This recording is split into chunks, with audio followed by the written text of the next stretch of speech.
역시 조국 후보자와 관련된 의혹입니다. 이번엔 딸과 관련된 의혹이 아니라 조 후보자의 부부와 조 후보자 동생 부부와 관련된 여러 가지 의혹입니다. 그런데 이 동생 부부와 관련된 의혹에 대해서 짚어보기 전에 먼저 조 후보자 본인에 대한 사실 한 가지를 짚고 넘어가야 할 것 같습니다. 아시다시피 청와대 민정수석에서 물러난 후 조국 전 민정수석, 조국 후보자는 많은 반대에도 불구하고 서울대 교수 자리에 복직을 했습니다. 그런데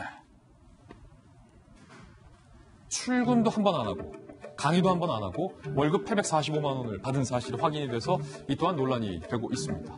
서울대학교는 국립대학교, 당연히 조국 후보자에게 지급된 돈은 국립대학교 예산이기 때문에 국민의 세금과도 밀접히 관련이 되어 있습니다.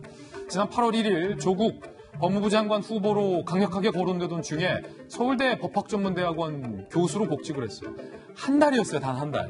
한 달간 서울대에 복직을 해서 논란이 많았죠. 2학기 강의 개설 안 했죠. 당연히 법무부 장관으로 나와야 되니까. 방학 기간에 출근도 안 했던 사실이 확인됐어요.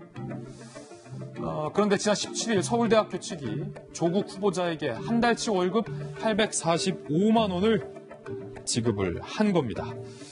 김弁박사님, 네. 차라리 법무부 장관으로 나올 것이 예측됐기 때문에 840만 원 비싼 돈이고 받으면 좋겠지만 그거 안 받고 그냥 차분하게 청문회 준비를 했으면 어땠을까라는 아쉬움이 좀 드네요.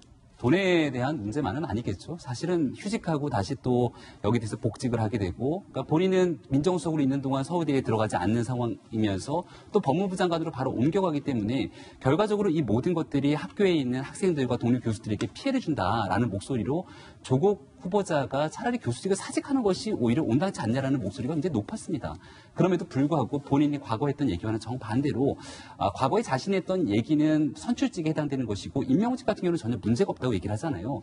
근데 만약에 조국 후보자가 이렇게 자리를 지키고 있지 않았더라면 어떤 일들이 발생했을까라는 생각을 좀 해봤으면 좋겠습니다. 그러니까 교수라는 자리는 단순하게 학생들에게 강의만을 하는 곳은 아니거든요. 충분하게 앞서 얘기했던 것처럼 논문을 통한 연구도 해야 되고 추가적으로 방학 같은 기간에도 학생들에 대한 지도 활동들을 하게 되는 게 교수 본연의 업무입니다. 한 달 동안 이러한 일들을 전혀 하지 않은 채로 800만 원이 넘는 돈은 봉급은 그대로 가져가게 되고 나머지 일에 대해서도 제대로 된 일을 하지 않은 상태 속에서 결국 본인에 대한 법무부 장관 후보자 역할만 하게 되는 건데 이러한 모든 일들이 과연 과거에 본인이 했던 얘기들과 정반대의 모습을 보이고 있는 터라 국민들의 상실감이 점점 더 커지는 건 아닌가 생각이 듭니다. 예, 이 845만 원도 논란이 될 것으로 보여요. 출근도 안 하고 일도 안 했으면 과연 지급되는 것이 온당한가, 공정한가 분명히 좀 되물어야 될 것 같고